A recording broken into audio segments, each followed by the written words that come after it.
જે છે એ શું છે તમારા માટે? વિજ્ઞાન એટલે જે આપણા ભગવાન યા તો આપણી કુદરત છે જેને માનતા હોય ને, જે તમારે કુદરત બની છે અને કઈ રીતના વર્ક કરે છે એને સમજવું એ જ વિજ્ઞાન છે. એક આ પેજ છે એમાં તમને આઈ થિંક કંઈ લખેલું નહીં, બતાય કંઈક મેજિક જેવું કરવાનું છું. Science with Mayur on DD news. જાસૂદના ફૂલને તમે પાણીમાં ગરમ કરો તો એનાથી એક લિક્વિડ બનશે. એને એસિડમાં નાખો અને બેઝમાં નાખો તો બંનેમાં અલગ અલગ કલર આપશે. હવે માધ્યમને સમજવું, અવકાશને સમજવું, એટમોસ્ફિયરને સમજવું, આ બધું વિજ્ઞાન આવરી લે છે. એટલે વિજ્ઞાન તમે જન્મથી મૃત્યુ સુધી, સુવો ત્યાંથી જાગો ત્યાં સુધી વિજ્ઞાન વગર આપણો ઉદ્ધાર રહેશે નહીં. એવું પણ બની શકે કે આપણી ગેલેક્સીમાં બીજી જગ્યાએ જ્યાં અર્થ હશે ત્યાં એ યુગ ચાલતો હોય તો ત્યાં ડાયનોસોર હશે હજી. બ્લેક હોલ ને અપોઝિટ એક વ્હાઇટ હોલ હોવો જોઈએ કે બ્લેક હોલ શું કરે છે, બધાને ગળી જાય છે, એબ્ઝોર્બ કરે છે. તો કદાચ એવું સાયન્ટિસ્ટ માને છે કે વ્હાઇટ હોલ હશે જેને બહાર ફેંકશે. નમસ્કાર મિત્રો, કેમ છો? મજામાં ને? હું છું જીનલ અને આપનું સ્વાગત છે આપના મનપસંદ કાર્યક્રમ ગુડ મોર્નિંગ ગુજરાતમાં. મિત્રો, આચાર્ય ચાણક્યની એક ખૂબ જ પ્રચલિત યુક્તિ છે, તમે બધાએ સાંભળી પણ હશે. હવે ઉક્તિ એવી છે કે શિક્ષક કભી સાધારણ નહીં હોતા, પ્રલય ઓર નિર્માણ ઉસકી ગોદ મેં પલતે હૈ. આ તમે બધાએ સાંભળી જ હશે અને આપણા જીવનમાં પણ એકાદ શિક્ષક તો એવા હશે જ કે જેમણે આપણે આજે જ્યાં છીએ એમાં આપણું ઘડતર, આપણું જે ભવિષ્ય છે એ નિર્માણ કરવામાં ઘણો મોટો ફાળો આપ્યો હશે અને તમે આજે પણ એમના ઋણી હશો. તમને આજે પણ જ્યારે શ્રેષ્ઠ શિક્ષકની વાત આવે અથવા તો બેસ્ટ શિક્ષકની વાત આવે ને, ત્યારે શાળા કે કોલેજના એ શિક્ષક ચોક્કસથી યાદ આવશે કે તમને એમ થશે કે ના, કદાચ યાર જો એ શિક્ષક ના હોત ને તો આજે હું જ્યાં છું ને ત્યાં ના હોત, અથવા તો મારા અંદર જે ખામીઓ હતી એ દૂર ના થઈ હોત અને મને મારી ઓળખ ના મળી હોત. તો આજે આપણા જે અતિથિ છે ને એ પણ એવા જ એક શિક્ષક છે.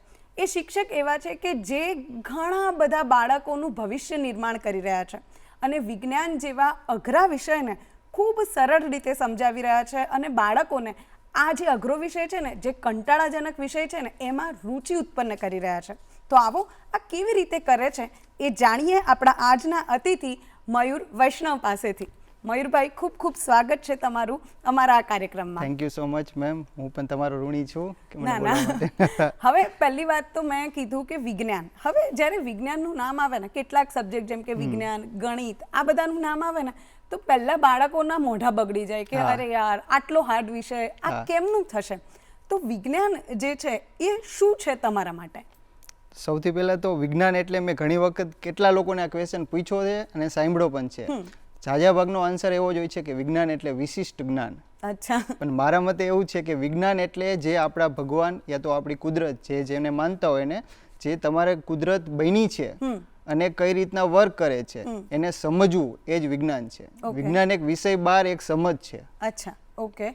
તો તમે વિજ્ઞાનને કેવી રીતે જુઓ છો અને તમને આવો વિચાર કેવી રીતે આવ્યો કે મારે આટલા સિમ્પલ એક્સપેરિમેન્ટ કરી અને બાળકોને આ જે અઘરો સબ્જેક્ટ છે એને સરળ બનાવો છે? તમારી સફર કેવી રીતે શરૂ થઈ? તો મને નાનપણથી જ આ બધા વિષયમાં રસ હતો અને નાનપણથી ટીવીમાં જોયા મેં તો ડિસ્કવરી, હિસ્ટ્રી ટીવી, આ બધી ચેનલોમાં ઘણા બધા પ્રેક્ટિકલના બધા શો આવતા હતા અને ત્યારે તો શું બધું અમારા ટીચરે અમને આવી રીતના નથી કરાયું, બધું થિયરી જાજો ભાગ, તમને પણ એ જ અહેસાસ હશે. તો મારે એવું હતું કે કંઈક યુનિક કરવું છે, એનાથી મને પણ શીખવા મળે અને આરે છોકરું જોશે ને તો ભૂલશે નહીં. કદાચ એવું છે કે તમે સાયકલ ચલાવી હોય ને તો સાયકલ ઉપર એસે લખશે છોકરું, તો એનો મતલબ એવો નથી કે એને સાયકલ આવડશે. એની માટે એને સાયકલ ચલાવવી જ પડશે, પડવું જ પડશે, તો જ એને સાયકલ આવડશે. તો મારો મોટિવ આનો એવો છે કે છોકરો જોવે, હું પ્રેક્ટિકલ કરવું એ જોવે અને ન્યાજ ના અટકે, પોતે જાતે કરે પ્રેક્ટિકલ. અચ્છા, ઓકે. તો પણ તમારું એકેડેમિક્સ જે છે એ મેથેમેટિક્સમાં છે, રાઈટ? તમે એમએસસી મેથેમેટિક્સ સાથે કર્યું છે, તો વિજ્ઞાન સાથે સંબંધ કેવી રીતે જોડાયો? એ તો બહુ ઇન્ટરેસ્ટિંગ છે કે જ્યારે મને બીએડ મેં કમ્પ્લીટ કર્યું અને પછી હું જોબ માટે જ ગયો હતો અને મને પહેલેથી વિજ્ઞાન નહોતું ગમતું. મારે 10મામાં 53 માર્ક જ છે વિજ્ઞાન. તો વિજ્ઞાન આપણું ગમતું વિષય નહોતો. રીઝન ઘણા બધા હતા, ઓછા જ માર્ક આવતા હતા અને થિયરી વધારે હતી. તો ચલો મેં કીધું જોબ માટે, મેથ્સ માટે મેં 2-3 જગ્યાએ અપ્લાય કર્યું પણ મને મેળ ના પડ્યો મેથ્સમાં. અને એક સ્કૂલમાં ગયો તો એને મને કીધું કે વિજ્ઞાનમાં જગ્યા છે. હવે જોબ હતી જ નહીં અને લેવી હતી અને આપણી ઉંમર થઈ ગઈ હતી, તો મેં કીધું ચલો ટ્રાય કરશું. તો ત્યારથી ગયો. પહેલા વર્ષે તો બહુ તકલીફ પડી કે ચલો આ તો અઘરું જ છે. પછી ધીમે ધીમે મેં એની ઉપર કામ કરવાનું ચાલુ કર્યું કે ચલો આપણે કંઈક નવું શીખી. આ વિષય ધીમે ધીમે એટલો ઇન્ટરેસ્ટનો બની ગયો કે હું કોઈ પણ એક પાઠ ભણાવું એના પહેલાં એના ઉપર એટલી રિસર્ચ કરતો, પ્રેક્ટિકલ જોતો બારે અત્યારે તો શું મોબાઈલના લીધે યુટ્યુબમાં જેટલા પણ વિડીયો અવેલેબલ છે ટ્રાય કરતો અને જેટલું બને એટલું ઇઝી અને ઘરની વસ્તુથી પ્રેક્ટિકલ થઈ શકે અને સમજી શકે એની ટ્રાય કરતો હતો.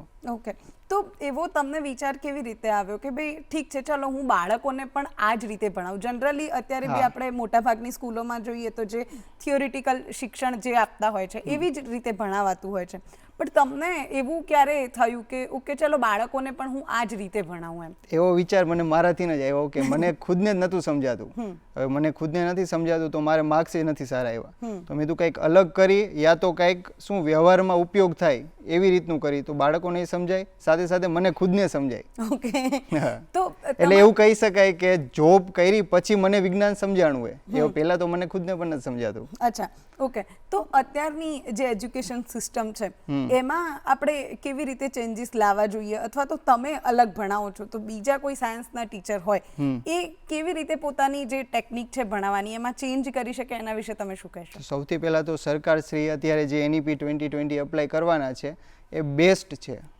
જે અત્યારનું જે એજ્યુકેશન હતું અને એને ચેન્જ કરવાની ટ્રાય કરી રહ્યા છે તો બેસ્ટ છે. એમાં વ્યાવસાયિક શિક્ષણ અને વિજ્ઞાનને તો એકદમ પ્રેક્ટિકલ બેઝ જ ભણાવવાની વાત ચોખ્ખી લખેલી જ છે કે વિજ્ઞાન વિષયને તમે પ્રેક્ટિકલી જ ભણાવો. એની માટે જેટલા ઇક્વિપમેન્ટ જોશે, જેટલા સાયન્સના પ્રેક્ટિકલના મટીરિયલ જોશે બધું સરકાર અવેલેબલ કરાવશે, પણ છોકરું પ્રેક્ટિકલી શીખતું થાય એ જ છે. અને હું તો કહું કે અત્યારે NEP એપ્લાય થશે તો એના સિવાય હવે બીજી કંઈ કરવાની જરૂર નહીં પડે. અચ્છા, ઓકે, હવે તમે આટલા બધા જે ઇક્વિપમેન્ટ લઈને આવ્યા છો તો શું છે એમાંથી કયો એક્સપેરિમેન્ટ પહેલા તમે બતાવશો અમને? તો સૌથી પહેલા તો મારી પાસે એક આ પેજ છે, એમાં તમને આઈ થિંક કંઈ લખેલું નહીં બતાય, કંઈક મેજિક જેવું કરવાનું છું. તો આમાં મેં એક સિક્રેટ મેસેજ લખ્યો છે, એની રિએક્શન પણ કહી દઉં કે મેં સોડિયમ હાઇડ્રોક્સાઇડથી આમાં એક મેસેજ લખ્યો છે છુપાયેલો, અને આમાં મેં ફિનોપ્થેલિનનું લિક્વિડ નાખ્યું છે. જ્યારે આપણે આની સાથે આને ટચ કરાવશું ત્યારે કેમિકલ રિએક્શન થશે, કેમ કે ફિનોપ્થેલિન એક ઇન્ડિકેટરનું કામ કરશે. ઓકે, અને જે સોડિયમ હાઇડ્રોક્સાઇડ સાથે રિએક્ટ કરીને પિંક કલર આપે છે. તો તમને સિક્રેટ મેસેજ દેખાશે.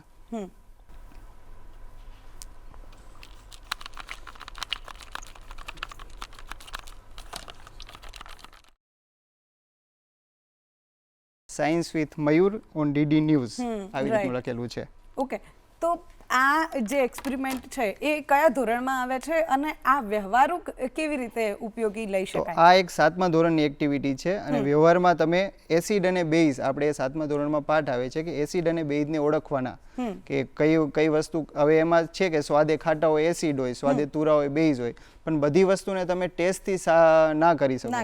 જેમ કે એસિડ ડેન્જરસ પણ છે, સલ્ફ્યુરિક એસિડ ને બધા ડેન્જરસ છે, છોકરાને ટચ ના કરાવે.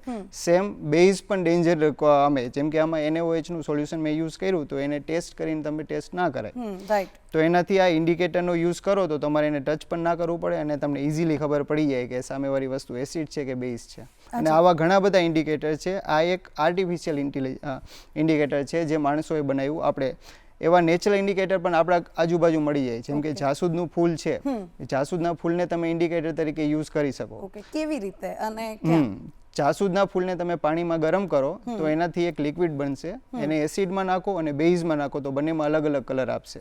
જેમ કે એસિડમાં લાલ યા તો ગુલાબી કલર આપે છે અને બેઝમાં લીલો કલર આપે છે. પછી ઘરે આપણા કિચનમાં હળદર હોય તો હળદર પણ એક ઇન્ડિકેટરનું કામ કરે છે. હળદર એસિડ સાથે કોઈ પણ કલર નથી આપતું, પણ બેઝ સાથે જ્યારે તમે નાખો ત્યારે એ લાલ કલર આપશે. અચ્છા, ઓકે. તો હવે આ જે વસ્તુઓ છે, આઈ થિંક કે હવે એવું હોય કે આપણા સમાજમાં ઘણી બધી અંધશ્રદ્ધા પણ પ્રવર્તતી હોય અને ઘણા બધા એક્સપેરિમેન્ટ આપણને કરીને બતાવે કે લીંબુ લાલ થઈ ગયું ને કંકુ પગલા થયા ને એ બધું. તો આ બધા પાછળ કોઈ વિજ્ઞાનની ટ્રિક્સ કે જે તમે કહેવા માંગતા હો? હા, ડેફિનેટલી. જાજો ભાગ અંધશ્રદ્ધાના જેટલા પણ ટોપિક છે એમાં સાયન્સ જ જવાબદાર છે. એમાં તો એક બે તો મેં પણ ટ્રાય કરેલા છે. જેમ કે ઓલા ચોટલી સળગાવતા હોય તો એમાં બે રીતે ચોટલીને સળગાવી શકે. કેમ કે છે કે પાણીથી હું ચોટલી સળગાવું છું તો તમે ચોટલીની અંદર સોડિયમનો કોઈ પણ ટુકડો નાખી દો, સોડિયમ પાણી સાથે ઘણો બધો રિએક્ટ કરે, બહુ રિએક્ટિવ છે અને ફાસ્ટ પ્રોસેસ છે. તો તમે એની ઉપર જ્યારે પાણી નાખશો તો સોડિયમનો નાનો અમથો ટુકડો દેખાશે તો નહીં, પણ જ્યારે પાણી ટચ થશે તો એ બ્લાસ્ટ થશે, એટલે ચોટલી ઓટોમેટિક સળગી જશે. ઓકે. પછી મેં એકવાર છોકરાઓને પ્રેક્ટિકલ કરાવ્યો હતો પોટેશિયમ પરમેંગેનેટ અને ગ્લિસરીનનો. પોટેશિયમ પરમેંગેનેટને તમે ચોટલીમાં થોડું રાખી દેવાનું, પછી એની ઉપર તમે ગ્લિસરીન નાખો. ચલો કહી દો કે ગંગાજળ નાખ્યું, એકદમ ઠંડુ આવે એને ખબર પણ નહીં પડે, પણ જ્યારે તમે ગ્લિસરીન સાથે રિએક્ટ કરશે એટલે સળગી જશે. અચ્છા. તો આવી રીતે થઈ જાય. પ્લસ આ હળદરનું ઉદાહરણ પણ લઈ શકાય કે જ્યારે તમે નાળિયેર છે એને ઉપર તમે જોવો તો મોઢું હશે ને 2 આંખ હશે, ત્યાં તમે તોડીને એમાંથી થોડી, એમાં પાણી તો ઓલરેડી છે, હળદર નાખી દો, થોડું ડિટર્જન્ટ નાખી દો. પછી ડિટર્જન્ટ શું છે? બેઝ છે, અને હળદર મેં તમને હમણાં કીધું એમ ઇન્ડિકેટર છે, તો એની સાથે રિએક્ટ કરીને લાલ કલર બનાવશે. પછી જ્યારે તમે નાળિયેર ફોડશો એટલે રેડ કલર આવશે. રેડ કલર આવી જશે. રાઈટ. ઓકે. હવે આ બધા જે વસ્તુઓ છે, સિમ્પલ જે વસ્તુ આપણા રસોડામાં મળતી હોય, એ ક્યારેક એવું થાય કે આ અંધશ્રદ્ધામાં વપરાય છે, પણ સેવિયર તરીકે અથવા તો કોઈ એક સારા કામ માટે પણ તમે યુઝ કરી શકો. તો એવી કોઈ ટ્રીક કે એવું કંઈ તમે કહી શકો કે સપોઝ તમે આ કામ માટે આ વસ્તુનો ઉપયોગ કરશો તો તમારું જીવન સરળ બનશે? અત્યારે તો બેન વિજ્ઞાન વગર અત્યારે કઈ પોસિબલ હવે નથી. અત્યારે પહેલાના લોકો તો ભલે જેમ છે માનતા હતા, નહોતો માનતા, પણ હવે 17મી સદી 18મી સદીમાં જેટલા વિજ્ઞાનમાં પ્રયોગ થયા એના પછી તો આખી દુનિયાએ સ્વીકાર્યું છે કે વિજ્ઞાન વગર હવે દુનિયાનો ઉદ્ધાર છે નહીં. અત્યારે આપણે બેઠા છીએ, ચાલી છીએ, હું બોલું છું અને તમને સંભળાય છે, તો આની પાછળ પણ વિજ્ઞાન છે. આનું કારણ છે કે અત્યારે આપણે અહીંયા બેઠા તો તમને મને સાંભળી શકો. હવે આપણે બે કદાચ ચાંદ ઉપર બેઠા હો તો નહીં સંભળાય. એનું કારણ છે અહીંયા શૂન્ય અવકાશ છે. અત્યારે હું બોલું ને તમને સંભળાવવાનું કારણ શું છે? હવા. હું જ્યારે બોલીશ ત્યારે મારું જે આ વોઇસ બોક્સ વાઇબ્રેટ થશે અને હવાના પાર્ટિકલને વાઇબ્રેટ કરીને તમારા કાનના પડદાને વાઇબ્રેટ કરશે, એટલે સંભળાશે. પણ જો માધ્યમ જ નહીં હોય તો તમને સંભળાશે નહીં. હવે માધ્યમને સમજવું, અવકાશને સમજવું, એટમોસ્ફિયરને સમજવું, આ બધું વિજ્ઞાન આવરી લે છે. એટલે વિજ્ઞાન તમે જન્મથી મૃત્યુ સુધી, સુવો ત્યાંથી જાગો ત્યાં સુધી વિજ્ઞાન વગર આપણો ઉદ્ધાર રહેશે નહીં. ઓકે. હવે બીજી બેઝિક ઘટનાઓ જે બનતી હોય, જે સાયન્ટિફિક હોય છે પણ જનરલી આપણને નથી ખબર હોતી, જેમ કે લાઈક વીજળી થાય અને વાદળા ગડગડે, તો પહેલા વીજળી દેખાશે ને પછી અવાજ આવશે. એ જે છે એના પાછળ વિજ્ઞાનનો કયો નિયમ છે એ સમજાવો, અને કેમ એવું થાય છે? સૌથી પહેલા તો એની ઇન્ટરેસ્ટિંગ સ્ટોરી છે.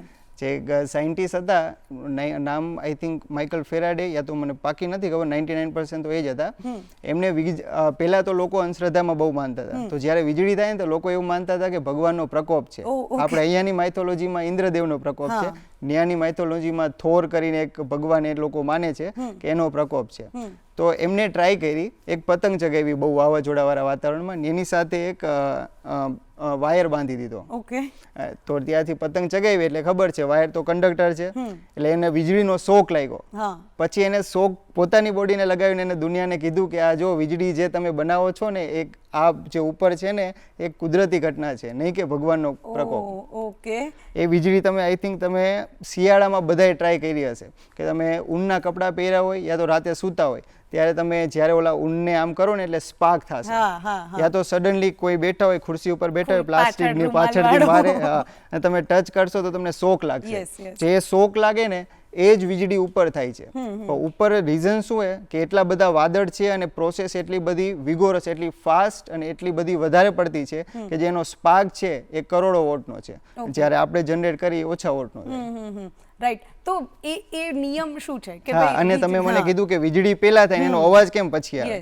એનું પાછળનું કારણ છે લાઇટની સ્પીડ છે 3 લાખ કિલોમીટર પર સેકન્ડ. અત્યારે આપણે આંખ બંધ કરીને ખોલી ત્યારે લાઇટ 3 લાખ કિલોમીટર દૂર જતી રહી છે, પણ અવાજની સ્પીડ એના કરતાં ઘણી બધી ઓછી છે. હવે જ્યારે વીજળી ચમકશે ત્યારે વીજળીની લાઇટ આપણા સુધી પહોંચી જશે, પણ એનો અવાજ જ્યાં હશે એને પહોંચતા વાર લાગશે. આના રીઝન તમે પ્લેનમાં જોયું હશે, પ્લેન ફાઇટર પ્લેન પહેલા જતું રહે, એનો અવાજ પાછળથી આવે. એનું કારણ શું કે અત્યારે આપણી પાસે એટલી બધી સારી ટેકનોલોજી છે કે ફાઇટર પ્લેન તો આપણે ઉડાડી દઈએ, હવાની સ્પીડ કરતાં વધારે છે, કે પ્લેન અહીંયાથી અહીંયા જતું રહ્યું, એનો અવાજ અહીંયા વારો અહીંયા સંભળાવો. એટલે કદાચ અવાજ અને એમાં મિસકમ્યુનિકેશન જેવું લાગે છે. ઓકે. હવે તમે એક સાયન્ટિસ્ટની તો વાત કરી, પણ તમે વિજ્ઞાનને આટલું જાણ્યું છે અને આટલા ઘણા બધા એક્સપેરિમેન્ટ કરો છો, તો તમારા ફેવરેટ સાયન્ટિસ્ટ કોણ છે? મારા ફેવરેટ સાયન્ટિસ્ટ અને ઘણા બધા સાયન્ટિસ્ટના મેં ઇન્ટરવ્યૂ સાંભળ્યા, એ લોકોના પણ ફેવરેટ સાયન્ટિસ્ટ ન્યૂટન. ઓકે. કેમ ન્યૂટન? કેમ? ન્યૂટન, આપણે એક સ્ટોરી તમે પણ સાંભળી હશે, જાજો ભાગ આપણી ઓડિયન્સે સાંભળી જ હશે કે ન્યૂટન એક સફરજનના ઝાડવા નીચે બેઠા હતા, સફરજન એમની ઉપર પડ્યું અને એમને ગ્રેવિટીની શોધ કરી. પણ આ સ્ટોરી ખોટી છે.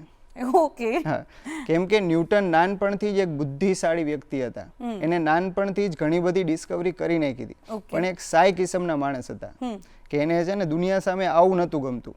પછી તમે એક સેલ થિયરી સાંભળી હશે કે એક જે નોર્મલ આપણા બોડી યા તો પ્લાન્ટની બોડી બધી સેલથી બનેલી છે.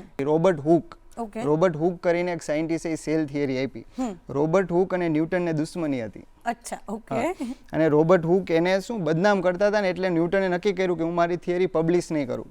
અચ્છા, ઓકે. એટલા માટે એની જેટલી થિયરી હતી બધી પબ્લિશ રાઈટ ટાઈમે નથી થઈ. આ તો બીજા બધા સાયન્ટિસ્ટ એકના મિત્ર હતા, એને સજેસ્ટ કર્યું કે તમે આ થિયરી બધી પબ્લિશ કરો અને દુનિયાને સમજાવો કે કઈ રીતની કુદરત વર્ક કરે. ઓકે. અને ન્યૂટને ગ્રેવિટી ઉપર કામ કર્યું છે, લાઇટ ઉપર કામ કરેલું છે, અને ઘણી બધી એવી વસ્તુ છે કે જેમાં ન્યૂટને એનું યોગદાન આપેલું છે. ઓકે. હવે જો ન્યૂટનની વાત કરીએ તો ન્યૂટનના નિયમોની વાત આવે, બરોબર? એક ગુરુત્વાકર્ષણના નિયમ વિશે આપણે બધા જાણીએ છીએ, પણ આઘાત અને પ્રત્યાઘાતનો જડત્વનો નિયમ. હા, તો હવે આ બધા જે નિયમો છે, જનરલી 11th 12th સાયન્સમાં બધા નિયમો આવતા હોય છે ભણવાના, અને એ સખત અઘરા હોય છે. કારણ કે હું જ્યારે ભણતી હતી તો મેં બી ગોખ્યા જ છે કે ઓકે આવું થાય એમ. તો તમે આ બધા જે નિયમ છે એને ઇઝીલી સમજાવી શકો ખરા અત્યારે? તો પ્લીઝ. સૌથી પહેલા આપણે ન્યૂટનના પહેલા નિયમને જોઈ કે આપણે બસમાં ટ્રાવેલ કરતા હોય ને, તો હું બસમાં ઊભો છું, તો જ્યારે બસ જોરથી આગળ જશે એટલે મારી બોડી આગળ જવાના બદલે પાછળ જશે. એનું કારણ છે જડત્વ. તમારું બોડી, મારું બોડી યા તો યુનિવર્સમાં કોઈ પણ વસ્તુ છે એ એની નોર્મલ પોઝિશનમાં રહેવા માંગે છે. હવે બસમાં હું જ્યારે ઊભો છું ત્યારે મારી બોડી રેસ્ટ રહેવા માંગે છે, પણ બસ ચાલી ગઈ છે એટલે મારા પગ તો બસ સાથે કનેક્ટમાં છે, એટલે મારા પગ આગળ જશે પણ મારી ઉપરની બોડી પાછળ જશે, જે પોતાની મૂળ પોઝિશન રાખશે. હવે સેમ વસ્તુ કે બસ જ્યારે જોરથી સ્પીડમાં ચાલે અને ત્યારે બસ ઓટોમેટિક બ્રેક મારી, ત્યારે આપણી બોડી પણ બસ સાથે આગળ જતી હતી, પણ બસ રૂકાઈ ગઈ એટલે આપણા પગ આગળ જશે પણ આપણી બોડી આપણા પગ રૂકી જશે પણ આપણી બોડી આગળ જશે. એટલા માટે સીટ બેલ્ટનો કોન્સેપ્ટ આવ્યો કે જ્યારે તમે ગાડી ચલાવો, હવે ગાડી એકદમ સ્ટોપ થઈ ગઈ પણ તમારી બોડી સ્ટોપ નહીં થાય. એનું કારણ શું કે તમારી બોડીને એ મોશનમાં ચાલવું જ છે, એટલા માટે સીટ બેલ્ટ હોય ને રોકી શકે. ઓકે. હવે બીજો આઘાત પ્રત્યાઘાત વાળો નિયમ. આઘાત પ્રત્યાઘાતનો નિયમ ત્રીજો છે કે જે પણ વસ્તુને તમે જેટલી જોરથી મારશો એટલી પ્રત્યાઘાત તમને સામે લાગશે. એટલા માટે તમે જો કોઈ પણ એક પંચ મારો, તમે કોઈ પણ સામેવાળા વ્યક્તિને પંચ મારશો તો એટલો ફોર્સ તમને પણ લાગશે, એટલે એટલો જ તમને પણ મહેસૂસ થશે. બીજી વસ્તુ સમજો તમે બોલ છે, તમે દિવાલમાં બોલ જેટલી જોરથી ફેંકશો એટલો જોરથી તમને બાઉન્સ બેક કરશે. એ આઘાત પ્રત્યાઘાતનો નિયમ છે કે જેટલું ફોર્સથી તમે મારો.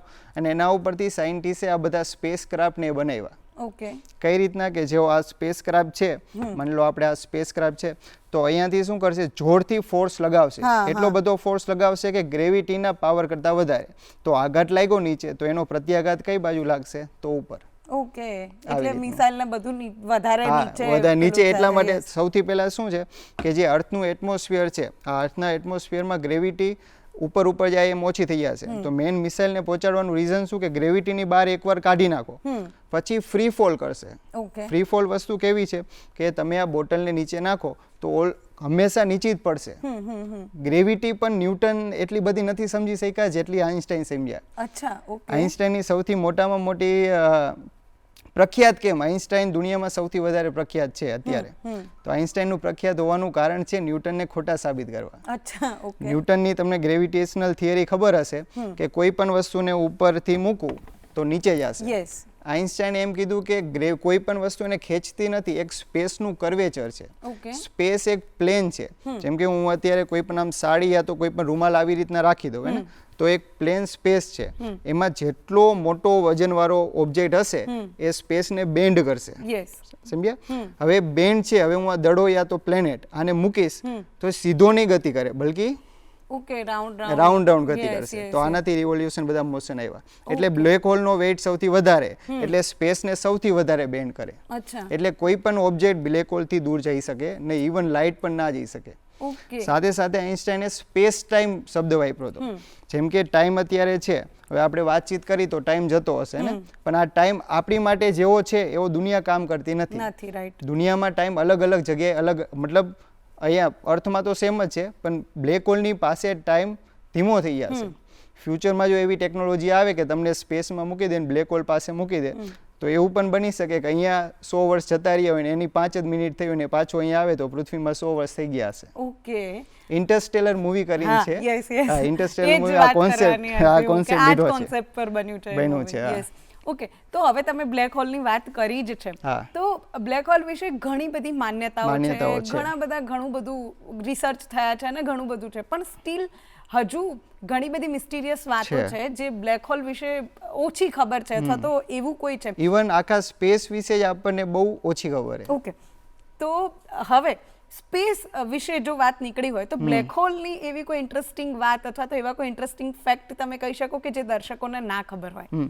બ્લેક હોલને હું તમને આખા સ્પેસના મજેદાર ફેક્ટ કહું. સૌથી પહેલા આપણે સવારે જોઈએ તો સૂરજ આપણને દેખાય ને, તો એક સૂરજ છે એને આપણે એમ કહીએ સૂરજ પણ એક તારો છે. હવે આપણે રાતે જોઈ તો રાતે તમને કરોડો દેખાશે. કરોડો જે તારા દેખાય ને રિયલમાં કરોડો સૂરજ છે.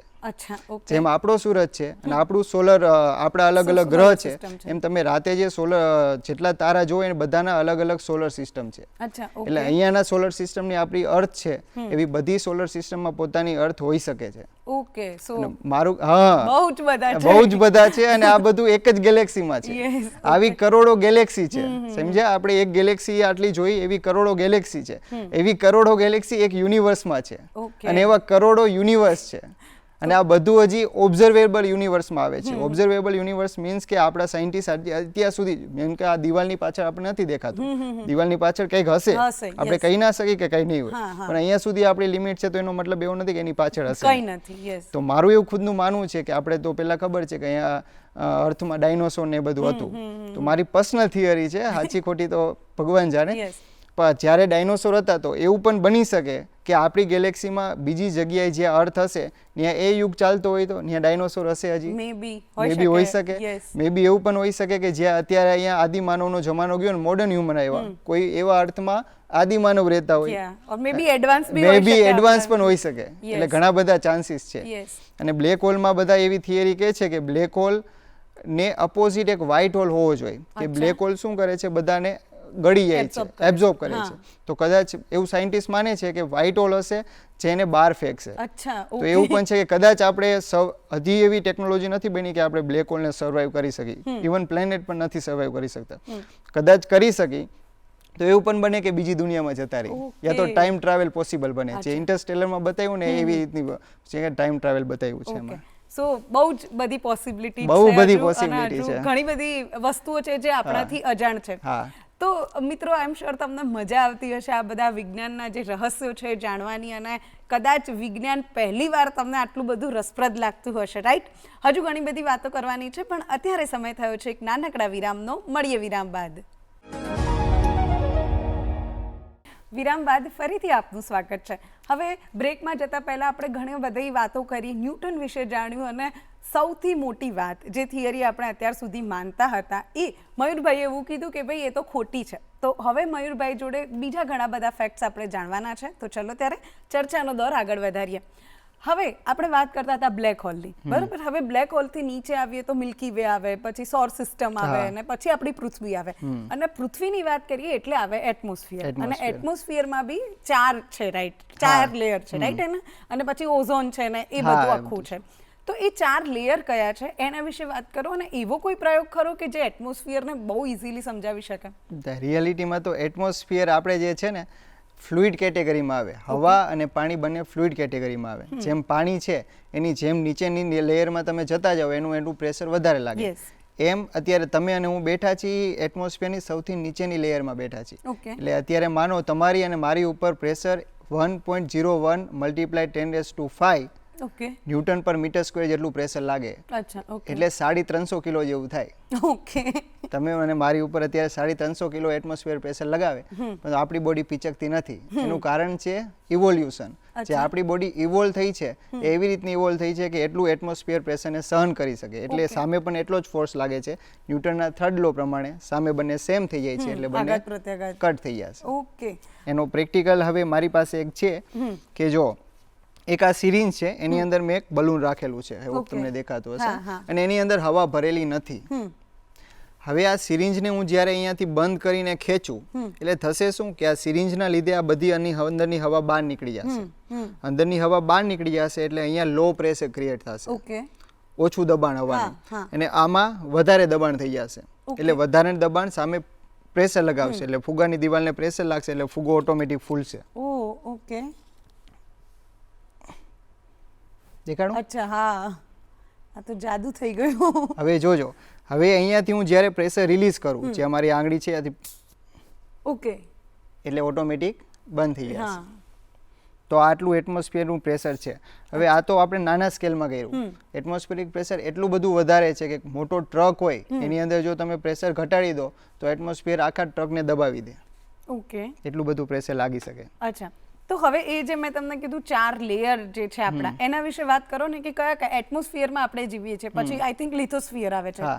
હા, અને એના પછી પણ એક લેયર આવે છે. તો એ શું છે એના વિશે વાત કરો ને. અલગ અલગ લેયર વાઇઝ ડેન્સિટી અલગ અલગ છે. ઓકે, ઓક્સિજનની જેમ કે જો સૌથી પહેલા જે નીચે ગેસીસ હશે બધા એ ડેન્સિટી એની વધારે હશે એટલે એનો વજન વધારે હશે. બધા ગેસીસ ઉપર છે એ બધા નીચે હશે એવું નહીં હોય. ઓકે, જેમ કે એટમોસ્ફિયરમાં સૌથી જાજુ નાઇટ્રોજનનું પર્સન્ટેજ છે, 78% સમથિંગ છે.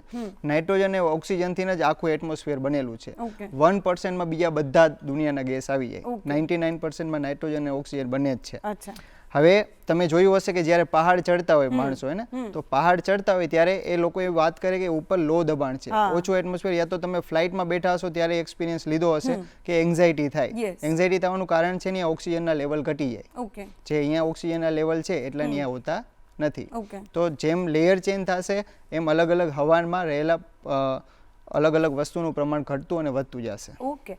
હવે જો થોડું વ્યવહારિક આપણે ટોપિક ચેન્જ કરીને આવીએ તો અત્યારે વાત કરીએ કે ગરમી બહુ જ બધી છે, બરોબર? તો એવી કોઈ વિજ્ઞાનની ટ્રિક્સ કે એવું કંઈ ખરું કે જેનાથી આપણે ઘરમાં થોડી ગરમી ઓછી કરી શકીએ અથવા તો ઘરનું જે તાપમાન છે એને ઓછું કરી શકીએ, એવી કોઈ ટ્રીક જે ઘરે બેઠા શાંતિથી કરી શકાય? સૌથી મોટું તો વિજ્ઞાનનું ડિવાઇસ એક છે પ્લાન્ટ. ઓકે, જે અત્યારે તમે વાત સાંભળી છે સુપર કમ્પ્યુટરની. સુપર કમ્પ્યુટરને ચલાવવા એની માટે ઘણું બધું પાણી જોઈએ છે અને ઘણી બધી એનર્જી જોશે. એ સુપર કમ્પ્યુટરનું જે કામ છે ને એ ભગવાન યા તો કુદરતે એક પ્લાન્ટ આખું સુપર કમ્પ્યુટરનું કામ કરે છે. પ્લાન્ટની અંદર પોતાની ખુદની સિસ્ટમ ચાલે છે. પ્લાન્ટ એટલું પાવરફુલ છે કે સનલાઇટને કન્વર્ટ કરી દે છે એના ખાવામાં. અચ્છા, અને સનલાઇટને ખાવામાં કન્વર્ટ કરે ત્યારે એ વોટર પણ રિલીઝ કરે છે અને ઓક્સિજન પણ રિલીઝ કરે છે. અને તમને ખબર કે વોટર રિલીઝ થશે તો ઓટોમેટિક ટેમ્પરેચર ડાઉન થશે. એટલે જેટલું બને એટલું તમારી આજુબાજુ પ્લાન્ટ ઉગાડો એનાથી તમારા ઘરનું યા તો તમારા સિટીનું ટેમ્પરેચર ઓટોમેટિક ઓછું જ રહેશે. ઓકે, બીજી કોઈ ટેકનિક ખરી કે ઘરમાં, જેમ કે અત્યારે એવું હોય કે ગામડામાં કદાચ આપણે એવું મળે કે સ્પેસ મળે ને આપણે ઝાડ ઉગાડીએ અને બધું કરીએ, પણ કદાચ ફ્લેટ્સ હોય, મેટ્રો સિટીમાં રહેતા હોય, તો એવી કોઈ ટેકનિક ખરી કે જે ઘરમાં ઘરનું તાપમાન થોડું ઓછું કરી શકે? હા, તો હવે એ થોડુંક એક્સપેન્સિવ થઈ જાય. ઘરનું તાપમાન ઓછું કરવું હોય તો તમારે લેયર વાઇઝ દિવાલ બનાવવી પડે. હવે જો તમે લેયર વાઇઝ દિવાલ બનાવો ને વચ્ચે સ્પેસ ખાલી રાખો તો વચ્ચે હવા ટ્રેપ રહેશે. અને હવા એક બેડ કંડક્ટર છે એટલે ગરમીને આવવા પણ નહીં દે અને જવા પણ નહીં દે. એટલે તમારે જો ઘરનું ટેમ્પરેચર ડાઉન રાખવું હોય તો તમે દિવાલ સીધી બનાવો એના કરતાં 2 કટકા બનાવો તો આ પોસિબિલિટી છે. પણ એના પછી બીજા ઘણા બધા સર્કમસ્ટેન્સીસ છે કે એનું નુકસાન આ થઈ જાય. પણ જો તમારે ગામડામાં સિમ્પલ ઘર બનાવવું હોય તો પહેલાના લોકો હોશિયાર હતા. એ લોકો ગાર ઓલા જે માટી છે, માટી અને છાણ એનાથી ઘર બનાવતા. તો એનાથી ફાયદો શું થાય કે નાના એમાં હોલ હોય અને એની અંદર હવા ટ્રેપ રહેશે. અને હવા ટ્રેપ રહેશે એટલે ઓટોમેટિક અંદરનું ટેમ્પરેચર ઘટાડી દેશે. અચ્છા, ઓકે. હવે જો વાત કરીએ તમારી પર્સનલ, તો તમને સાયન્સમાં કયો ટોપિક સૌથી વધારે ગમતો છે કે તમને ભણાવવાની બહુ જ મજા આવે એ topic? Space science. Space science મારો પહેલેથી નાનપણથી જ્યારથી સમજણો થયો ત્યારથી મને સ્પેસ સાયન્સમાં સૌથી જાજો ઇન્ટરેસ્ટ છે. ઓકે, કેમ? શું તમને ફેસિનેટ શું કરે? ફેસિનેટ મને એ જ કરે છે કે આટલી બધી મોટી દુનિયા છે એમાં આપણા જેવા બીજા પણ સજીવ રહેતા હશે અને કદાચ ત્યાં બેઠા બેઠા કોઈ પણ આપણા જેવા સજીવ વિચારી શકતા હશે તો એ વિચારતા હશે કે આપણા જેવા બીજા સજીવ પણ ત્યાં રહેતા હશે. અને આ યુનિવર્સની કોઈ હદ જ નથી. આ યુનિવર્સની હદ ગોતતા એક માણસ જ એવો છે કે યુનિવર્સને સમજી શક્યો. અત્યાર સુધીમાં ઘણી બધી પાવરફુલ ક્રીચર આવી ગયા, જેમ કે ડાયનોસોર જેટલું પાવરફુલ ક્રીચર નથી આવ્યું, પણ એના આપણે એટલા બધા વીક છીએ ને, આપણું ખાલી પાસે દિમાગ જ છે, બાકી આપણી બોડી બહુ વીક છે. ચીટી કરડી જાય તો તમને આપણને દર્દ થાય ને, પણ આપણા દિમાગના લીધે આપણે સ્પેસમાં બહાર નીકળી શક્યા. એ સૌથી જાજુ મને ફેસિનેટ કરે છે. ઓકે, હવે જો વાત કરીએ તો કે કેવું હોય કે 10th પછી જો બાળકો લીધું હોય તો 11th 12th સાયન્સ લીધું હોય અને એમાં સાયન્સ કેમિસ્ટ્રી ને મેથ્સ ને એ બધા સબ્જેક્ટ હોય પણ હવે કેવું છે કે આ બધા આપણે બોલવા માટે બોલીએ કે ભાઈ ફિઝિક્સ એક સબ્જેક્ટ કે કેમિસ્ટ્રી એક સબ્જેક્ટ કે મેથ્સ એક સબ્જેક્ટ પણ એના અંદર ઇન્ટર સબ્જેક્ટ બહુ જ બધા છે, બહુ જ બધા ટોપિક છે, તો એના વિશે થોડું કોને કે જેમ કે ઓર્ગેનિક કેમિસ્ટ્રી, ઇનઓર્ગેનિક કેમિસ્ટ્રી, તો આ બધું શું છે એમ બેઝિક જો લાઈક 10th થી નીચેના બાળકો હોય એમને સમજવું હોય તો કેવી રીતે સમજી શકાય? સૌથી પહેલાં જો સાયન્સમાં ઇન્ટરેસ્ટ જ હોય તમને તો તમારે પહેલાં તમારો ટોપિક વાઇઝ ઇન્ટરેસ્ટ ગોતવો પડે કે ચલો મને પ્લાન્ટમાં બહુ ઇન્ટરેસ્ટ છે તો પ્લાન્ટના ઇન્ટરેસ્ટ માટે ચલો કે બાયોલોજી આવે છે કે શરીરનું જીવવિજ્ઞાન છે તો બાયોલોજી ખાલી પ્લાન્ટ માટે જ નથી, હ્યુમન માટે પણ છે, એનિમલ માટે પણ છે, પ્લાન્ટ માટે પણ છે. તો તમારે સમજવું પડશે કે જો મને પ્લાન્ટમાં જ રસ હોય તો હું બોટની કરી શકું કે બોટની છે તો એમાં પ્લાન્ટનું સાયન્સ જ આવશે. એવી રીતના બધા ફિઝિક્સમાં છે, ફિઝિક્સમાં જો અલગ અલગ છે કે મને મશીનરીમાં ઇન્ટરેસ્ટ છે તો એનું ભણવાનું અલગ આવશે, ઇન્ફ્રાસ્ટ્રક્ચર બનાવવા છે એનું ભણવાનું અલગ આવશે, સેમ એઝ વેલ એઝ કેમિસ્ટ્રીમાં પણ એવી રીતનું છે. ઓકે, તો હવે જો કેમિસ્ટ્રીની વાત કરીએ તો કેમિસ્ટ્રીમાં તમારું ફેવરેટ શું છે, ઇનઓર્ગેનિક કે ઓર્ગેનિક? કેમિસ્ટ્રી મારો થોડોક વીક વિષય છે. ઓકે, મને પહેલેથી જ ફિઝિક્સ અને મેથ્સમાં ઇન્ટરેસ્ટ હતો. અચ્છા, તો ફિઝિક્સમાં કયો તમને એક્સપેરિમેન્ટ વધારે પેલું ફેસિનેટ કરે તો વધારે ગમે એમ? કોઈ આપણને ઘણા બધા 11th 12thમાં કે ઘણા બધા MScમાં બી આવતા હશે એક્સપેરિમેન્ટ, તો કયો એક્સપેરિમેન્ટ તમને સૌથી વધારે ગમે? મને જે એક્સપેરિમેન્ટ ગમે છે મારી બુકમાં નથી આવ્યા, મને એસ્ટ્રોફિઝિક્સના બધા બહુ ગમે છે. હવે શું એ લેબમાં પોસિબલ નથી, મોટા મોટા સાયન્ટિસ્ટ યા તો એની માટે મોંઘી લેબ એમાં જે એક્સપેરિમેન્ટ થઈ શકે. જેમ કે ગ્રેવિટીનો એક એક્સપેરિમેન્ટ સાદો સિમ્પલ આઇન્સ્ટાઈને જે કીધો હતો કે આ બોટલ છે, આ બોટલને હું છોડી દઈશ તો આ બોટલ નીચે તો આવશે. હવે અહીંયા હું હોલ કરી નાખું 4 હોલ તો એની અંદરથી પાણી પડશે ને, અત્યારે હું હોલ કરી નાખું તો પાણી પડશે. પણ આઇન્સ્ટાઈને એવું કીધું હતું કે હું જ્યારે આ બોટલને મૂકી દઈશ ત્યારે હોલમાંથી પાણી પડવાનું બંધ થઈ જશે, કેમ કે ગ્રેવિટી આખા ઓબ્જેક્ટ ઉપર લાગશે, ફ્રી ફોલ થશે. ઓકે, તો આવા બધા ટોપિક મને ઘણા બધા ગમે છે. અચ્છા, ઓકે.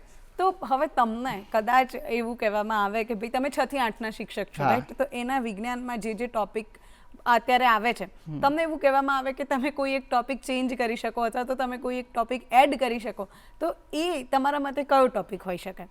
સૌથી આ ટોપિક તો હું સ્પેસ સાયન્સના જ એડ કરવા માંગીશ કે લોકોને ખબર પડે કે દુનિયા કેટલી વિશાળ છે. એટલે શું આપણો માઇન્ડસેટ અહીંયા રહીને નાનો થઈ ગયો છે, એકાબીજા સાથે બાજવાનું, નાની નાની વાતમાં લપ કરવાની, આટલા ગમે એટલા યુદ્ધ થયા, ગમે એટલું આપણે અહીંયા જોઈએ, આપણી ગમે એટલી હિસ્ટ્રી છે. વોઇઝર 1 કરીને એક મિશન લોન્ચ કર્યું હતું નાસા વાળાએ કે વોઇઝર 1નું એક સેટેલાઇટ દુનિયાથી દૂર, સૌથી દૂર ગયેલું હોય, વોઇઝર 1 યા તો 2, એ મને પાકી નથી પણ વોઇઝર નામ છે એનું. તો એને લાસ્ટ ટાઈમ કાર્લ સેગન કરીને એક સાયન્ટિસ્ટ છે, તો એને કીધું હતું કે ફોટો મોકલો તમે. તો એને ફોટો જ્યારે પૃથ્વીનો મોકલો ને ત્યારે પૃથ્વી એક ડોટ જ હતી. ઓકે, આવડા લાઇટના સ્પેક્ટ્રમમાં એક ડોટ જ છે. હવે આપણે આપણી ઓકાત આપણને ખબર પડે કે એક ડોટમાં પણ બહુ મિની આપણે ડોટમાં જ છીએ. આટલી હિસ્ટ્રી, આ બધા ડાયનોસોર, જેટલા રાજા મહારાજા જેટલા પણ થયા એ બધા એક ડોટમાં સમાવેશ થઈ ગયા. આખા યુનિવર્સને એનાથી કંઈ લેવા દેવા જ નથી. કદાચ આપણે જો યુનિવર્સમાં સૌથી ક્રિટિકલ વસ્તુ, સૌથી જે રેરેસ્ટ કહેવાય ને એ જીવન છે, કેમ કે આપણને બધી વસ્તુ મળી, હીરાની વરસાદ થાય. તમે માનો કે અત્યારે સોના ચાંદી આપણે અહીંયા એટલા બધા ભાવ છે પણ એવા પ્લેનેટ છે કે જે સોના ચાંદીના જ બનેલા છે. ઓકે, પણ હજી સુધી આપણને એક જ વસ્તુ નથી મળી, જીવન. અચ્છા, ઓકે. એને ઇમ્પોર્ટન્ટ, હા, અર્થમાં જ એટલું ઇમ્પોર્ટન્ટ, અર્થમાં જ પોસિબલ બન્યું છે, તો અર્થ એટલા માટે બધાથી એટલો બધો ઇમ્પોર્ટન્ટ બની જાય તો આપણી બધાની રિસ્પોન્સિબિલિટી આવે કે એને સાચવી. ઓકે, સો બેઝિક એક વિજ્ઞાનના શિક્ષક તરીકે તમે એવું કીધું કે આપણી રિસ્પોન્સિબિલિટી છે કે અર્થને સાચવીએ, તો શું કરવું જોઈએ અર્થને સાચવવા? જનરલી આપણે બધા એવું જ કહેતા હોય કે પ્લાન્ટેશન કરવું જોઈએ અથવા તો સસ્ટેનેબલ આપણે લાઈફસ્ટાઈલ છે એને બનાવવી જોઈએ. એવી કઈ વસ્તુઓ છે કે જે બહુ જ સામાન્ય લેમેન કે ભાઈ હળવદમાં કોઈ એક સામાન્ય ખેડૂત હોય અથવા તો ઓછું ભણેલા એક કાકા હોય એ કરી શકે અને આપણી જે પૃથ્વી છે એને બચાવવામાં હેલ્પફુલ થઈ શકે, એવી કઈ વસ્તુઓ છે? મેન જે પણ આપણે જ્યાં રહી છીએ ને આપણું બોડી એવી રીતનું વર્ક કરે છે અને એના ઉપર જ ઢળેલું હોય છે, એડેપ્ટેશન કરીને આવે કે તમે માછલી પણ જુઓ, સમુદ્રની માછલીને તમે મીઠા પાણીમાં લાવો તો મરી જશે. Yes, right. પણ અત્યારે આપણી માણસની આદત કેવી થઈ ગઈ છે કે અલગ અલગ જગ્યાએથી વસ્તુ મગાવીને આપણે ખાવાની ટ્રાય કરી. કેમ કે હવે આપણે અહીંયા જોઈ કે એપલ ને બધું છે તો એ બારે છે. હવે આપણે એના બદલે જામફળ ખાઈને પણ આપણે જેટલી બોડીની રિક્વાયરમેન્ટ છે એ લઈ શકીએ. કેમ કે જામફળ આપણે નોર્મલી બધે ઉગશે. સમજાણું? તો જેવું આપણે એટમોસ્ફિયરમાં રહી છીએ એને આપણે સારું બનાવી શકીએ. તો શું આપણે દવાઈઓ ને એને ઓછું નાખવું પડશે અને સારી રીતે કુદરતને બચાવી શકશું. મેન તો શું કે કુદરતને તમે એની રીતે રહેવા દો. કુદરત પાસે એવી પાવર છે કે રીજનરેટ કરી શકે છે. ગમે એટલું નુકસાન જાય, માની લ્યો આખી દુનિયા 90% પ્રજાતિ ખતમ થઈ ગઈ હતી. ડાયનોસોરમાં એસ્ટ્રોઇડ જ્યારે પડ્યો 90% પ્રજાતિ ખતમ થઈ ગઈ હતી. આપણે મેમલ્સ ત્યારે હજી બન્યા જ હતા અને મેમલ્સ અત્યારે ઇવોલ્વ થઈને આપણે બધા થઈ ગયા. તો રીજનરેટ કરવાની પાવર નેચર પાસે છે, પણ એને મૂકવું પડશે તમારે છૂટું. એને તમે પકડી રાખશો યા તો તમે એને શું કહેવાય બાંધી રાખશો યા તો કંઈ ને કંઈ અલગ અલગ કરતા રહેશો તો એ છૂટું નહીં પડે, એને ખુદ રીજનરેટ નહીં કરી શકે. ઓકે, હવે જો તમે વાત કરી કે દવાઓની જરૂર નહીં પડે, એમાં દવાઓ નાખીને પકવવાની જરૂર નહીં પડે ને એ બધી વાત કરી, તો હવે બીજું એક વિજ્ઞાનનો જ આસ્પેક્ટ કહી શકાય અથવા તો માણસોએ એને આસ્પેક્ટ બનાવી દીધું છે એવું કહી શકાય કે અત્યારે ઘણા બધા કેમિકલ્સ કે રાસાયણિક ખાતરો કે ઘણું બધું એવું યુઝ થાય છે જે આપણા શરીરને હાનિકારક બનાવે છે, પણ છે તો એ વિજ્ઞાન જ પાછળ, રાઈટ? તો એક વિજ્ઞાનના શિક્ષક તરીકે તમે આ જે કોન્સ છે સાયન્સના એને કેવી રીતે તમે જુઓ છો? માણસ એક જ એવી પ્રજાતિ છે કે જે એના ખાવાની વસ્તુને બીજાથી બચાવવા માટે ઝેર નાખે છે. ઓકે, અને આપણે જ પાછું ઝેર ખાવાનું છે. તો મેન તો એટલું સમજવું જોઈએ કે આપણે બીજાને મારવા માટે એમાં છે ઉંદેડા મારવાની દવા, એ કોઈ પણ નાના નાના ઇન્સેક્ટ મારવાની દવા ને એ બધું ચાટે તો લાસ્ટમાં તો આપણે જ એને ખાશું. તો એને જો અફેક્ટ કરતી હોય, ભલે આપણું બોડી મોટું છે એના કરતાં, તો આપણને અફેક્ટ તો કરશે જ. એનાથી શું થશે? લાઈફ સ્પેન ઘટી જશે માણસોનો. ઇન્ડિયામાં તો વધારે જ ઘટશે, કેમ કે આપણે અહીંયા એવા હેલ્થ ઇસ્યુ ઘણા બધા ક્રિએટ થાય ને માણસો જેને તે ખાય પણ છે, એટલે એ પ્રોબ્લેમ રહેવાની. તો એનું ધ્યાન દેવું પડશે આપણે. તો એના અલ્ટરનેટિવ્સ ખરા કોઈ તમે કહી શકો ખરા? કોઈ કેમિકલ યુઝ થતા હોય, આપણે ખાતરની જ વાત કરીએ તો એ અત્યારે વ્યાપક પ્રમાણમાં યુઝ થતો હોય છે, તો એનો અલ્ટરનેટિવ તમે આપી શકો ખરા કે ઓકે તમે આની જગ્યાએ આ વાપરો તો તમારો પાક તો સારો થશે જ, પણ સાથે સાથે જે ખાશે એને પ્રોબ્લેમ નહીં થાય? હા, તો એની અલ્ટરનેટ કુદરતી ખાતર છે કે મેન્યુર તમે ઘરે બનાવી શકો અને એનાથી કુદરતને પણ ફાયદો રહેશે અને આપણને પણ ફાયદો રહેશે. ઓકે, હવે બીજી એક મારે મેડિકલ આસ્પેક્ટથી પૂછવું હતું કે ઘણી બધી હવે ટેબ્લેટ્સ આવે છે કે તમે મેગ્નેશિયમની ટેબ્લેટ્સ લઈ લો, કેલ્શિયમની ટેબ્લેટ્સ લઈ લો, એ બધું. તો એ આપણે લઈએ ઓકે, મેડિકલ આપણા હેલ્થ માટે કે એના માટે જરૂરી છે, પણ તમે એવું કંઈ કહી શકો ખરા કે એવો ખોરાક કે એવા ફ્રૂટ્સ કે એવું કંઈ પણ જે એનું સબસ્ટિટ્યૂટ બની શકે અથવા તો એની એ સમય જ ના આવે કે તમારે એવું કંઈ લેવું પડે જો તમે રેગ્યુલર ભોજનમાં એ વસ્તુઓનો ઉપયોગ કરો તો? તો આમાં મેમ કેવી રીતનું હતું કે જ્યારે આપણે માણસો બન્યા, જ્યારે શું જંગલમાંથી જ નીકળ્યા હતા, ત્યારે આપણો ખોરાક વેરાયટી વાળો હતો કે જે હાથમાં આવે એ ખાશે. તમે નોર્મલ કોઈ પણ જંગલના એનિમલને જોશો તો એ જે આવે એ ખાઈ જશે, એને એવા બધું નહીં કે મને આ ભાવે ના નથી ભાવતું. તો એનાથી એની ઇમ્યુન સિસ્ટમ સારી રહેશે. તમે કોઈ પણ નોર્મલ એનિમલને જોશો તો આપણા કરતાં એની ઇમ્યુન સિસ્ટમ વધારે હશે કે કોઈ પણ કટ લાગેલી હશે. હરણની ઇમ્યુન સિસ્ટમ એટલી બધી વધારે છે, તમે એને તીર મારી દો અને પછી કદાચ એને બ્લડ એટલું બધું ના નીકળે તો એનું તીર એની બોડીમાં જ રહેશે પણ એ બચી જશે. એનું બધાના રીઝન શું છે કે જેટલું બને એટલું નેચરને વળગીને રહ્યો, રો રહ્યો. આપણે શું કરી કે આ વસ્તુ સિલેક્ટિવલી ખાઈ છે, તો એના લીધે શું થાય, સિલેક્ટિવલી આપણી બોડી એવી રીતની થઈ ગઈ છે. અને ખેતીવાડી આવતા આ બધી શું કે બોડી એટલા બધા વીક થઈ ગયા છે. પહેલાના માણસો ખેતી નહોતા કરતા, ત્યારના માણસો શું હતા, આદિમાનવ ગમે ત્યાં જતા ગમે ખોરાક ખાતા, એનાથી બોડીમાં અલગ અલગ જે મિનરલ્સ અને બધા જોશે એ વધારે પડતા રહેશે. ઓકે, હવે જો હ્યુમન બોડીની વાત કરીએ તો વાત આવે કે શેનાથી બનેલું છે, અને આપણે બધા બાળપણથી એવું સાંભળતા આવ્યા છે કે ભાઈ 70% પાણીથી બનેલું છે, રાઈટ? હવે પાણી એક એવું એલિમેન્ટ છે કે જે જીવન જરૂરિયાતમાં બહુ ઉપયોગી છે. કદાચ તમે જમ્યા વગર રહી શકો પણ પાણી તમારે ચોક્કસથી જોઈએ. અને પાણી પોતે એક સંયોજન છે હાઇડ્રોજન અને ઓક્સિજનનું, રાઈટ? તો એ પાણીના કોઈ રહસ્યો ખરા અથવા તો પાણીના કોઈ ઇન્ટરેસ્ટિંગ ફેક્ટ ખરા અથવા એનો કોઈ એક્સપેરિમેન્ટ તમે જો કરીને બતાવી શકો? પાણીના ઘણા બધા પ્રેક્ટિકલ આપણે કરી શકીએ અને મેન તો પાણીનું સૌથી મોટી કુદરતી રહસ્ય એવું છે કે હાઇડ્રોજન ઘણું બધું વધારે સળગે. હાઇડ્રોજન છે એ ઘણું તમે સ્પાર્ક કરો અને તરત સળગી જાય અને ઓક્સિજન આગમાં મદદ કરે, સળગાવવામાં મદદ કરે, પણ જ્યારે હાઇડ્રોજન ને ઓક્સિજન મળી જાય ત્યારે આગ ઓલવવામાં કામ લાગે. રાઈટ. પછી પાણીમાં તો ઘણા બધા પ્રેક્ટિકલ થઈ શકે. પાણી તમે જોશો તો પાણી હંમેશા ગોળ શેપનું જ હશે. તમે જો પાણીના વરસાદના ટીપા પડે તો ગોળ શેપના જ હોય છે. એનું રીઝન છે સરફેસ ટેન્શન. સરફેસ ટેન્શન જે છે કે ઉપરની સરફેસ છે એના પાણીના મોલેક્યુલ એકબીજાને અટ્રેક્ટ કરે છે. એના લીધે તમે જો મચ્છર, નાના નાના જીવજંતુ એ બધા પાણી ઉપર તરી શકે છે. પાણી એક બીજો ફોર્સ છે કે પાણી અટ્રેક્ટ કરી શકે વસ્તુને, પોતે પાણી પણ અટ્રેક્ટ થાય. જો એનો એક પ્રેક્ટિકલ મારી પાસે છે તો હું તમને કરીને બતાવું. હા પ્લીઝ.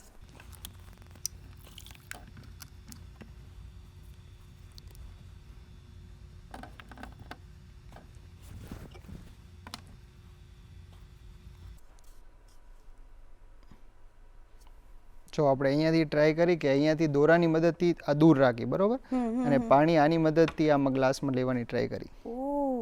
જો દેખાય છે? હા. ઓકે. વચ્ચે રાખી દી. એટલે પાણી એને રસશે, એની સાથે સાથે જશે. યસ. આનું કારણ છે પાણી પાસે બે ફોર્સ છે, અધેસિવ એન્ડ કોહેસિવ ફોર્સ. પાણી બીજા સાથે પણ અટેચમેન્ટમાં રહે છે અને પોતાના મોલેક્યુલને પણ સાથે અટેચમેન્ટમાં રાખે છે. એટલે દોરા સાથે પણ એક અટ્રેક્ટ છે અને પોતે સાથે સાથે બધાને લાવે છે. એટલે તમે જોશો જંગલમાં ગમે એટલો વરસાદ પડે ને તો તમને ફીલ નહીં થાય. તમે અહીંયા આપણે સિટીમાં યા તો ગામમાં એટલો વરસાદ પડે તો તમને ફીલ થશે કે કેટલો બધો વરસાદ પડ્યો. જંગલમાં ગમે એટલો વરસાદ પડે ને લાસ્ટમાં પૂર આવી જાય ને ત્યારે તમને ખબર પડશે કે આટલો બધો વરસાદ થયો. એટલા માટે વરસાદના મોસમમાં તમને જંગલમાં જવા ના પાડે. એનું કારણ શું કે પાણી ઉપરથી પડશે એટલે પ્લાન્ટની સાથે સાથે નીચે રસી જશે, ડાયરેક્ટ તમારા ડાયરેક્ટ વોટરફોલ થશે તો જમીન, અને એનું ફાયદો પણ છે કે જંગલ જ્યાં જાજા હશે ત્યાં જમીનનું ધોવાણ નહીં થાય એ આ પ્રક્રિયાના લીધે. રાઈટ. ઓકે. તો હવે બીજું મારે પાણી વિશે એવું પૂછવું હતું કે એક તો તમે પાણીનો ગુણ આપણને કહી દીધો, બીજા કોઈ ઇન્ટરેસ્ટિંગ ફેક્ટ ખરા, જેમ કે સોડિયમ પાણીમાં નાખીએ તો એ સળગી જાય, બરોબર, તો એવા કોઈ કેમિકલ રિએક્શન કે જે ખૂબ ઓછા જાણીતા હોય અથવા તો ઓડિયન્સને ના ખબર હોય જે પાણી સાથે આપણે કરી શકીએ એવા કંઈ? એક તો ડેન્સિટી છે કે પાણી છે એની અંદર બીજી વસ્તુને સમાવી શકે. આ પાણીની વચ્ચે જગ્યા છે, જેમ કે આપણે બેઠા તો અહીંયા સોફામાં જગ્યા છે 3 જણાની તો 3 જણા સમાશે, એમ પાણીની અંદર પણ જગ્યા હોય છે. એટલા માટે તમે જ્યારે ખાંડ છે એમાં ઓગાળો એટલે ડિસઅપિયર થઈ જશે, પણ એક લિમિટ હશે, 1 ચમચી 2 ચમચી 3 ચમચી, પછી એની જગ્યા ખતમ થઈ જાય. મતલબ અહીંયા 3 માણસો બેઠા તો હવે તો સમાશે નહીં. એમાં પણ એવું થશે કે જ્યારે 3 ચમચી અંદર ડિઝોલ્વ કરી નાખી તો એ સંતૃપ્ત દ્રાવણ થઈ ગયું, ધરાઈ ગયું, હવે એની પછી એમાં ખાંડ સમાશે નહીં. પણ જો તમે એને ગરમ કરશો તો પાછી જગ્યા વધશે, થોડી એક્સપાન્ડ થશે, અને પછી તમે ખાંડ 1 ચમચી એક્સ્ટ્રા ઓગાળી દેશો, પછી એ પાછું ઠંડુ પડશે ને એટલે જગ્યા જે ગરમ કરવાથી વધી હતી પાછી ઘટી જશે, એટલે તમને ખાંડના ક્રિસ્ટલ મળશે.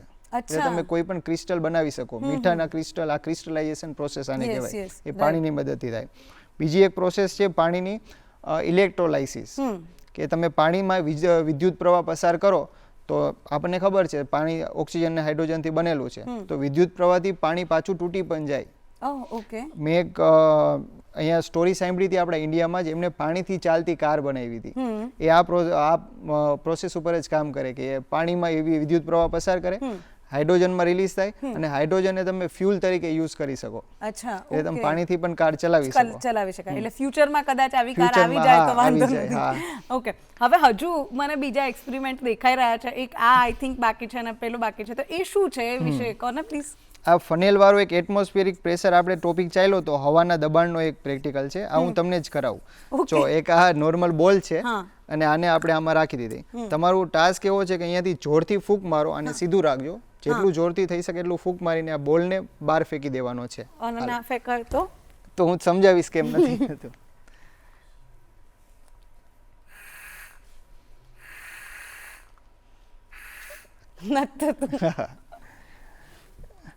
હવે આ તો મેં તમને આવી રીતનો ટાસ્ક આપ્યો હતો કે આમ રાખવાનો. હવે તમે જોજો હવે શું થવું જોઈએ. અહીંયા હું રાખીને હવે ફૂંક મારું તો નીચે પડશે, પડી જ જવો જોઈએ. હું ફૂંક મારું ત્યારે જોજો.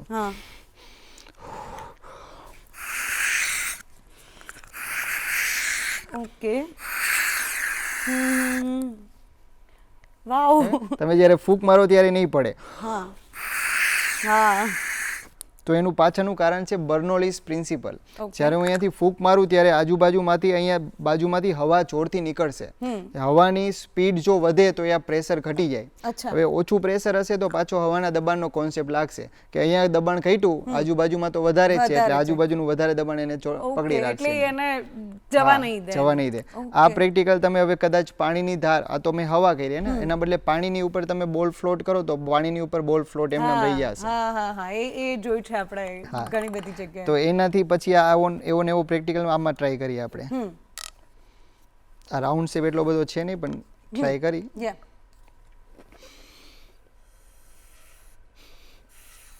હા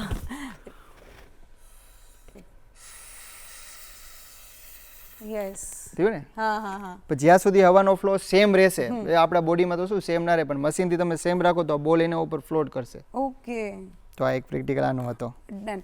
હવે બહુ ઇઝી એક આપણે શું કહેવાય રેપિડ ફાયર રાઉન્ડ જેવું છે, જે હું તમને ક્વેશ્ચન પૂછીશ, તમારે સિમ્પલ આન્સર આપવાના છે, બરાબર? ફેવરેટ ટોપિક સાયન્સમાં? એ તો મેં તમને કહી દીધું. હા, ઓકે. મોસ્ટ હાર્ડ ટોપિક જે તમને ભણાવવામાં બહુ અઘરો પડતો હોય? કેમેસ્ટ્રી. ઓકે. ફિઝિક્સ ઓર કેમેસ્ટ્રી? ફિઝિક્સ. ઓકે. 5 એવી બુક જે તમે રેકમેન્ડ કરશો વિજ્ઞાનને શીખવા માટે અથવા તો વિજ્ઞાનને જાણવા માટે? બુક્સ તો નહીં, પણ હું તમને 100 રિકમેન્ડ કરી શકું. ઓકે, કયો? કાર્લ સેગનનો કોસ્મોસ કરીને 100 છે. ઓકે. 105 બરાબર છે. તમે 100 જોઈ લ્યો એટલે તમારે ઓલ ઓવર જેટલી પણ સાયન્સની મિસ્ટ્રી છે યા તો સાયન્સમાં તમને જેટલો પણ ઇન્ટરેસ્ટ છે એ બધા ટોપિક એમાં કવર કરેલા છે. બહુ મસ્ત શો છે ને એના અલગ અલગ ભાગ પણ રિલીઝ થયા છે. કાર્લ સેગને બુક જ લખી હતી કોસ્મોસ, અને એની ઉપરથી એમને લોકોએ શો બનાવ્યો છે. અને કયા પ્લેટફોર્મ પર છે આ શો? પ્લેટફોર્મ ઉપર નથી, ગૂગલ ઉપર મળી જાય છે. Okay, done. અને ફેવરેટ મૂવી તમારી? પીકે. ઓકે, કેમ પીકે? કે મને એવું હતું કે કોઈ કહેશો સાયન્ટિફિક જોરદાર. પીકેમાં જે બતાવ્યું છે ને કે સાયન્સનો મિસયુઝ કરીને લોકોને ખોટા માર્ગે લઈ જવાની વાત કરે છે. ધાર્મિક હોવું અને ધાર્મિક હોવાના ધતિંગ કરવા બેમાં ફરક છે. એટલે yes, right. Favourite scientist? Newton. Okay. અને એવી એક વસ્તુ જો તમને રિસર્ચ કરવા મળે તો તમે ફ્યુચરમાં કરશો? Space science. કદાચ ઓર્ગેનિઝમ મળી જાય. ઓકે, જગ્યાએ સજીવ મળી જાય. Okay, done. તો આપણે ઘણી બધી વાતો કરી મયુરભાઈ સાથે. હવે જતા મારે તમને ખાલી એટલું પૂછવું છે કે જે લોકોને હજુ પણ વિજ્ઞાન અઘરો લાગે છે, જે લોકોને એવું છે કે ભાઈ વિજ્ઞાન તો ના લેવાય અથવા તો એનાથી દૂર સારા, એવા જે સ્ટુડન્ટ છે એમને તમે શું મેસેજ આપશો? તો મેન તો વિજ્ઞાનને થિયરી યા તો સબ્જેક્ટ સમજવાની ભૂલ ના કરો. વિજ્ઞાન એટલે કુદરતને સમજવી. તમે સવારથી ઉઠો છો ને સાંજે સૂવો છો ત્યારે કુદરતમાં જેટલી પણ ઘટના થાય છે, સૂરજ ઉગે છે, સૂરજ હાથમે છે, ચાંદ દેખાય છે, રાતે સ્ટાર દેખાય છે, બધી વસ્તુને વિજ્ઞાન આવરી લે છે. તો કુદરતને સમજવામાં કંઈ ખોટું નથી. જો તમે કુદરતને સારી રીતે સમજી શકશો તો કુદરતની સારી તમે દેખભાળ રાખી શકશો અને સારી રીતે જીવી શકશો. એટલે આઈ હોપ હું તો એ જ કહેવા માંગીશ કે બધા સમજે, ખાલી અઘરો સબ્જેક્ટ તરીકે લે જ નહીં, કુદરતને સમજવાના એક દ્રષ્ટિકોણ તરીકે લે. તો મયુરભાઈ, આપનો ખૂબ ખૂબ આભાર. તમે અમારી સાથે જોડાયા અને આટલા સરસ મજાના વિજ્ઞાનના જે રહસ્યો છે એને અમારી સાથે શેર કર્યા. અને આઈ એમ શ્યોર દર્શક મિત્રો તમને પણ મજા આવી હશે. તમે આજે ઘણી બધી ઇન્ટરેસ્ટિંગ ફેક્ટ જાણી હશે કે ઓ અચ્છા આ તો આવું હોય. એટલે હવે ફરીથી ક્યારેક જો તમને નાળિયેરમાંથી લાલ પાણી નીકળતું દેખાય ને તો એની પાછળ વિજ્ઞાન છે એ ન ભૂલતા. હવે એવી ઘણી બધી વાતો છે સાયન્સની કે એવા ઘણા બધા રહસ્યો છે કે જે આપણે જાણી લઈએ ને તો કદાચ આપણી જિંદગી પણ સરળ થઈ જાય અને આપણી પૃથ્વી જે છે એ પણ વધારે સરળ બની જાય અને લોકો ખૂબ સારી રીતે જીવે.